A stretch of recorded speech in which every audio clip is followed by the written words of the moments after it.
Let me guess, you're constantly battling the unique demands of shift work, aren't you? Feeling relentless fatigue, brain fog, or the health challenges that come with those irregular hours.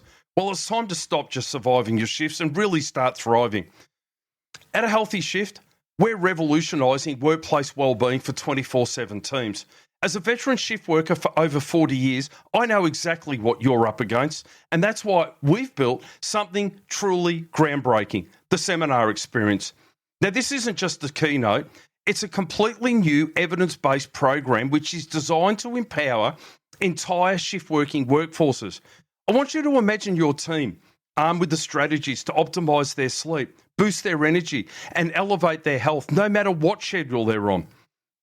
Our core keynote is powerful, but we also offer specialised add-on workshops, which cover deep dives into women in shift work, how to work your own roster optimally, as well as fatigue management for managers. We need your help to bring this transformation to your workplace. Managers want to invest in their teams, but they need to know that we exist. Are you ready to bring real, lasting change to your colleagues and your organisation?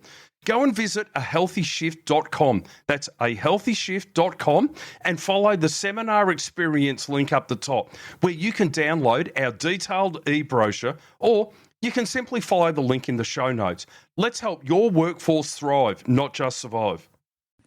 9:21 on the program, and if you're waking up when everyone else is going to bed, this segment is for you. Around 1 in 6 Australian workers do some form of shift work, and here in WA that's hundreds of thousands of people keeping the state running while the rest of us sleep, from nurses, ambos, sparkies, fly-in fly-out workers, the coppers. And we also know that working against your body clock can really mess with your sleep, your mood, your relationships, and even your long-term health. So as we kick off 2026, how do we help our huge shift-working army have a better year, not a more burnt-out one? Joining us on the program is someone who has had first-hand experience of what shift work is about. He's a former police officer, so he's done his fair shift of shift work, working really hard to keep us safe while we all slept. But nowadays, Roger Sutherland is the brains behind A Healthy Shift. He's retrained, he's added qualifications like a nutritionist amongst other skills to his toolkit, and now he works 24/7 workplaces all over Australia, helping people to look after their bodies, their brains and their sanity while they're on crazy, crazy rosters. So if you are a shift worker or you love one, I'd love to hear from you this morning. What's the hardest part of your roster and what has actually helped you to cope? So we're looking for tips and tricks. 133 882 or text us 0487 999 882. Roger, hello. How are you, Christy? Thank you so much for having me. No, this is great. I thought this is a really good conversation. I was just talking with one of our colleagues over on the other side of the country, and she said, look, this is a great conversation. I thought, well, let's have it here in WA because we have such a big shift working roster, especially with all of our resources personnel. So for those of us who haven't had to work shift, what's the hardest part of a roster that has you up when you should be asleep? I think without any doubt whatsoever, one of the most difficult things about shift work is literally just being a shift worker. And I think we underestimate the fact that being separated from just normal, everyday 9 to 5 life has massive disadvantages on us socially and our mental health and things like that as well. Also, I would imagine like night shift, being awake when everyone else is trying to sleep when the neighbour's enjoying servicing his car next door. I'm sure anyone that's a night shift worker will relate to that. Or that's the time when we're trying to sleep when they always want to whippersnip or mow the lawn next door as well, don't they? But It's a massive problem. But, your partner's out socialising with friends and you're the one that's missing out all the time. It's very difficult. Yeah. So you coach other shift workers now. So what are the biggest mistakes that you see people making that quietly wreck their sleep and their health? Yeah, I do. I've been coaching shift workers now for the last 6 years after doing 40 years of shift work myself. And one of the two main areas that I start with clients, which I find really helps them enormously, and one of the first things that we have to do is we have to remember that we're human and we are diurnal, which means we should be sleeping at night and we are awake during the day.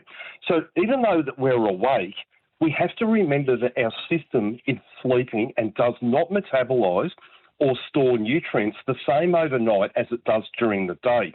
So what we need to keep in mind with this is eating overnight when our body is resting causes biological chaos to our system.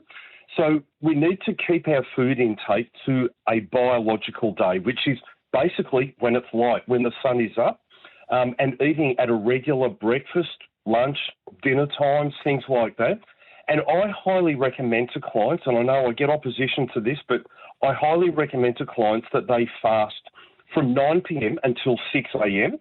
And if you need to eat, and obviously, you've got very busy miners and people working in resources like that in the Western Australia there, and they do need to eat. You can't go all night without anything, but we've got to try and avoid those highly palatable carbohydrates and fats. We've got to keep away from the vending machine. I suggest that we fast, but if we need to eat, we just have light protein snacks. And when I say light protein snacks, like things like a protein shake or grabbing a handful of fruit or taking a handful of nuts and just having those overnight instead of having all those other things. Secondly, we've got to understand that we can't catch up on sleep. And this is one of the biggest problems that a lot of our FIFO people have as well. We get to a day off and then we think, I'm just going to sleep in, or we get to days off and we're sleep schedules all over the place. Catching up on sleep or having that sleep in literally creates like biological chaos in our body. And what it does is it phase shifts our circadian rhythm even further out of sync. So while we might get that instant gratification, what does actually happen is, and people will notice this, you tend to crash not long afterwards and you feel really ordinary in the afternoon. And that is because your circadian rhythm has no idea where it's at in time and space. Yeah, let's talk about non-negotiables from you for staying sane and reasonably healthy on a roster like that. Yep, yeah. I think my absolute non-negotiables, there's four actually that are non-negotiables. Number one, if every shift worker remembered that their meal timers need to be at normal day walker time. So try and eat breakfast at breakfast time, lunch at lunch time, dinner at dinner time, and not outside of that. People really do come good because our body is primed to metabolise and store nutrients at that time. The next step is to get your light diet right, and I speak about the light diet all the time. Everyone's looking for a diet, but the light diet is without doubt the absolute best. And that means getting early daylight and as much daylight during the day as possible. Keeping in mind, we're a human, so we need that daylight. High hydration for a shift worker. Our system is really struggling because we're eating and we're all irregular. We're asleep when we should be awake. We're awake when we should be asleep. But keeping high hydration and keeping our system flushed and running all the time keeps us running really, really well. And when we do sleep, and this is where a lot of our West Australian FIFO have trouble, it needs to be dark, it needs to be quiet, and it needs to be cool. And a simple rule of thumb, if you hold your arm out at your arm's length in front of your face and turn your hand to face you, if you can see your hand, it's too light. And we need to be wearing either a sleep mask or using block-out blinds for things like that. So if you get those right, everyone thrives. That's brilliant. You touched briefly on nutrition and when to eat. So what does a good 24 hours of eating actually look like compared to a bad one? Is it purely trying to make sure you sort of fast between 9 and 6 and reduce the carbs? Yeah. Best thing to do is remember breakfast like a king. So we want high protein, carbs and fats. So we have breakfast like a king. Mm-hmm. We have lunch like a princess with protein and fibre. Remember, protein and fibre is what keeps us full for longer. Mm-hmm. Dinner like a pauper. So as we get later in the day, so we lighten our food up. This is where we as humans get it wrong in society today. And we want protein and lower GI carbs. So we want like our whole grains, our quinoa, brown rice, whole grain pasta, our whole grain sourdough breads, beans and lentils. Yeah. And then overnight, once it gets dark, we go into that period of fasting overnight with high hydration. I think that's one that really helps. And a bad day would obviously be just not eating enough during the day and then hitting the vending machines for those quick fixes. Anyone that works nights know that we really struggle with lack of energy, and our body craves highly palatable carbohydrates and fats for energy. So the vending machine is the most attractive person in the room, without any doubt whatsoever, and that's why we're drawn to it. Yeah. So shift work doesn't just hit our body, does it? It hits relationships as well, especially when one partner is on nights or fly and FIFO and the rest of the family isn't. Yep. What have you seen really help couples and families navigate that? Yeah, great. This is a fantastic question, and particularly for your listeners there in WA with the fly-in, fly-out. I think the good thing about people in fly-in, fly-out is they've got time between the time they leave work and before they hit home. And I do honestly believe that all shift workers need to put solid boundaries between work and home. Take the time to decompress from both so that you're not taking home to work and you're not bringing home back. And I think the people that are keeping the home fires burning back at home while our people are out at work, I think the best thing that they can do is give our shift workers a bit of space when they first come home to reacclimatise back into that family unit. And the second most important thing, Christina, I think, is schedule family time. Just like you've got a roster in some family time and some partner time to reconnect. Make it really important and a really important part of your schedule. Everyone knows their roster. Once you know it, schedule that time in. Make date night, reconnect. Schedule time in to go to the local, restaurant and sit and have a conversation and do those things. Just reconnect instead of there just being blurred lines between both. And last one for you, Roger, before I let you go. For anyone who's listening right now, they feel cooked, exhausted, grumpy, thinking, I can't keep doing this.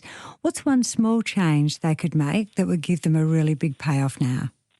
The biggest payoff is to get daylight during the day. Now, I know people are going to say to me, but what about night shift? Even when you're on night shift, sleep, then get up and get daylight. Our human body demands it. So if you get your light diet right by making sure that your body is anchored to a particular time every day, it does help us biologically. So all those hormones are released the right way. We metabolise and store food the right way. It improves our mental health. It keeps our body ticking along in a very big way. And then we need to block light at night or blue light at night by wearing like blue light blocking glasses or to just have circadian friendly lighting and start there. Massive changes makes massive changes just by small things and getting that bit right. Roger, some great advice. Thank you so much for taking the time to have a chat with us and our listeners today.